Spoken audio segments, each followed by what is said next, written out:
तो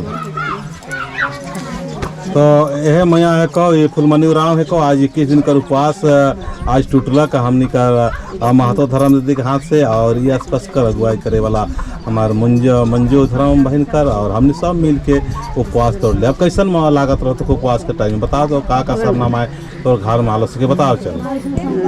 थी आलै तो बुखार होत रही तब से अकबकी लागल थीरे ने लागत है तब से उसने करते करते ने कैसे ध्यान दे दिलिए तब से बुखारो भाई गेल के धुन अपन करत और अथी मन हरत तो बुखारो भाई गेल और फिर बाद में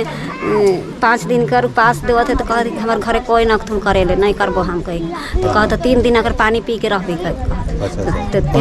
हाँ पानी भर पिया का टाइम पानी पिया थे एक के टाइम पानी पिया एक के टाइम हाँ रात के भर पिया रही और दिन भर उसने रहा और 21 दिन ऐसे रहे